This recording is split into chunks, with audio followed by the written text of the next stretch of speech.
Assalamualaikum warahmatullahi wabarakatuh. Kembali bersama saya di channel Rian TV. PKB dan Gerindra kelihatannya sudah semakin mesra banget dan sudah ingin ancang-ancang ingin memadukan kasihnya atau memadukan kepentingan dari dua belah pihak untuk disatukan menjadi sebuah kepentingan yang lebih besar lagi, biar bisa mencapai ambang batas pilihan presiden atau capres cawapres tahun 2024 nanti. Kemarin ada manuver dari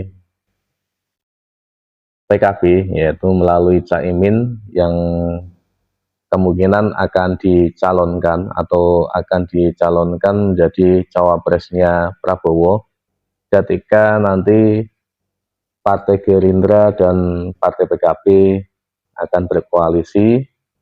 Prabowo menjadi capresnya, kemudian Caimin menjadi cawapresnya. Itu rencana atau planning yang kelihatannya akan segera direalisasikan dalam waktu dekat ini, dan berbagai partai yang lain juga sudah sangat sibuk sekali. Yang kemarin sudah sempat saya sampaikan terkait Partai Nasdem, kemudian Partai PKS, dan satu lagi Demokrat sudah ancang-ancang katanya ingin mendeklarasikan juga. Cuman kemarin masih gontok-gontokan masalah cawapres di kubunya itu. Dan ini terkait dengan PKB ya, kemarin ada semacam manuver yang dilakukan atau diperbuat oleh ketuanya, yaitu Caimin, yang akan menjadi cawapresnya. Jadi beliau datang ke istana, kemudian semacam demo ya, demo tapi uh, dalam kondisi tenang, ataupun demo dalam kondisi dingin. Jadi tidak melibatkan massa banyak, tapi sepertinya mengena banget, dan katanya seperti itu. Dan kemarin ada beberapa tuntutan yang atau rekomendasi ataupun semacam apa ya, permintaan ya, yang jelasnya seperti itu, terkait dengan masalah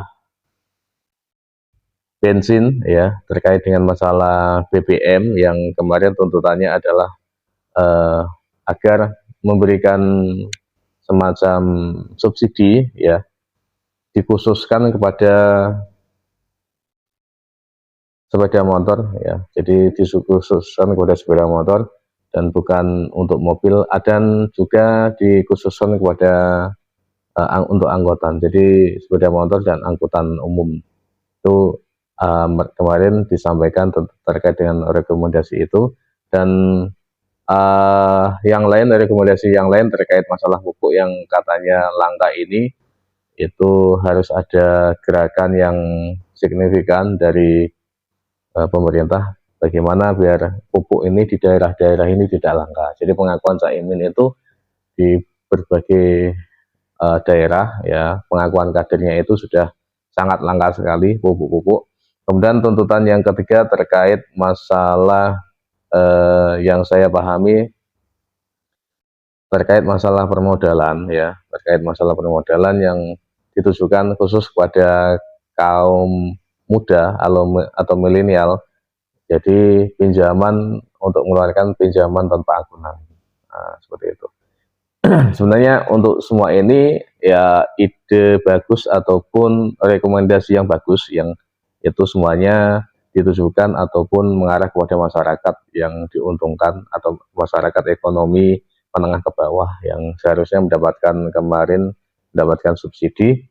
Cuman sekarang sudah dihapus subsidinya, untuk BBM-nya sudah tinggal berapa persen saja, walaupun sebenarnya masih ada subsidi. Dan terkait masalah pupuk, dan yang saya sorot masalah ini ya, permodalan ya, masalah permodalan untuk usaha. Itu sebenarnya kan dulu sudah ada yang namanya KUR ya. KUR itu setahu saya ya, KUR itu setahu saya itu sejak dulu itu sebenarnya tanpa agunan. Jadi dari pemerintah sudah mencanangkan KUR itu sebenarnya tanpa agunan. Cuman dari pihak banknya sendiri itu sepertinya tidak mau ngambil resiko yang terlalu tinggi dengan tanpanya agunan dan dengan pinjaman yang segitu besarnya, yang biasanya untuk pinjaman ya sekitar 10-20, yang sampai sekarang nominal limitnya bisa sampai 100 juta sampai 500 juta. Nah, itu ceritanya kalau dulu itu sebenarnya eh, paham saya itu untuk KUR ya, kredit usaha rakyat itu tanpa agunan. Jadi cuman penerapannya memang ada agunannya akhirnya seperti itu. Entah alasannya bagaimana, mungkin terkait masalah kepercayaan kepada masyarakat ataupun semacam dari pihak banknya sendiri itu tidak mau mengambil risiko yang besar kalau tidak ada agunan.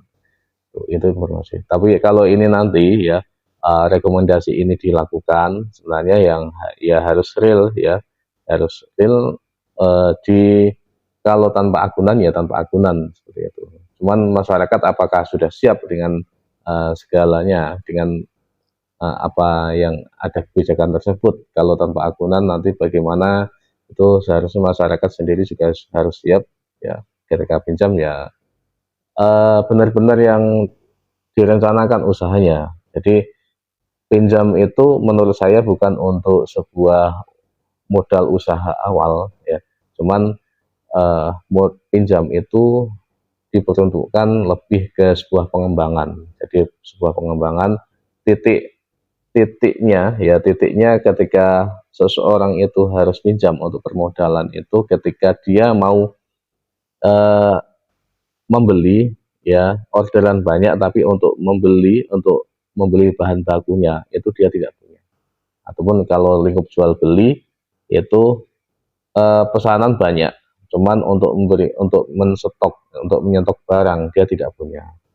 Itu pada titik seperti itu seharusnya itulah yang seorang harus bisa meminjam atau diperbolehkan untuk meminjam. Tapi kalau usaha masih awal ya, ataupun masih baru buka ataupun sebelumnya memang belum buka, atau baru buka 1 bulan sudah mau pinjam, itu ya menurut saya bunuh diri. Karena satu, pinjaman ketika seseorang itu sudah pinjam ya, pinjam di bank contohnya ya, itu pasti setiap bulannya dia harus mengeluarkan uang yang pasti dengan nominal yang pasti. Tapi ya, ketika usaha yang baru tumbuh, baru embrionya baru ya tumbuh itu, uh, dia harus menanggung hutang yang seharusnya dia tidak menanggung ya. Dan itu kayaknya ketika belum ada customer yang pasti ataupun belum ada uh, perputaran uang yang nominalnya bisa di atas 2 kali lipat dari omset atau dari profitnya ya, itu saya rasa bunuh diri saja ya. Nah, ini terkait masalah usaha tadi. Dan ini usulan rekomendasi ini semoga saja ya, walaupun cuman bumbu-bumbu ya, semacam bumbu-bumbu agar uh, ketika pemilihan presiden nanti ya, pemilihan presiden nanti banyak masyarakat yang antusias ataupun tertarik dengan program-programnya. Walaupun ini bumbu-bumbu, karena ini dikeluarkan juga ketika masa-masa seperti ini, masa-masa politik yang untuk menarik minat masyarakat untuk agar bisa condong ataupun memilih orang tersebut ya, seperti itu. Tapi mutualismenya masyarakat bisa merasakan, intinya seperti itu aja, sudah beres ya. Kalau bisa memberikan manfaat pada masyarakat ya, itu namanya mutualisme satu sama lain ya. Politik seperti itu, mutualisme, kamu untung, saya untung juga, intinya seperti itu. Masyarakat untung, pemimpin juga untung. Nah, itulah politik. Terima kasih dari saya sudah menonton dari awal sampai akhir. Mohon maaf kalau ada kesalahan. Assalamualaikum warahmatullahi wabarakatuh.